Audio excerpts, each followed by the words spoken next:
Asauddin Owaisi ji. Sir, I stand to oppose the introduction of J&K Reorganization Amendment Bill 2025, Union Territories Amendment Bill 2025, and the Constitution 130 Amendment Bill 2025, sir. Sir, this violates principle of separation of powers, due process, undermines the right of the people to elect a government. Sir, it gives executive agencies a free run to become judge and jury executioner based on flimsy allegations, suspicions, sir.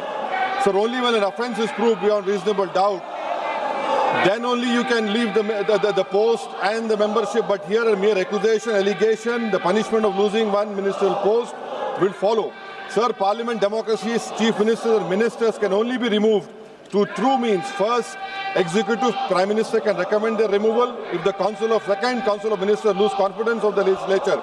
Now this bill would empower the unelected executive bureaucracy to play the role of legislature. Sir, it undermines representative parliament democracy. This amendment would leave the minister and CM at the mercy of executive agencies. The severity of the amendment is not only in the fact that one loses their position if they are arrested, but even if they are detained.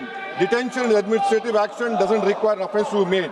Sir, the chief minister will not be able to accountable people. I want to know from the Honourable Home Minister, as he read Article 74(1), which says that the Council of Ministers headed by the Prime Minister to aid and advise the President who shall, in exercise of his function, act in accordance with such advice.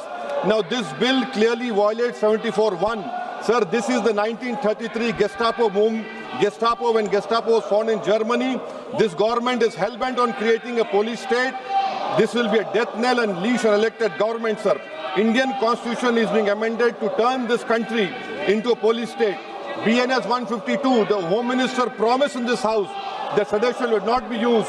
Section 316, Section 9 of BNS, PMLA Section 4, all these can be used to destabilize an elected government, sir. That is why I oppose the introduction of all these three bills. This is nothing but creating a Gestapo to ensure that our democracy does not survive.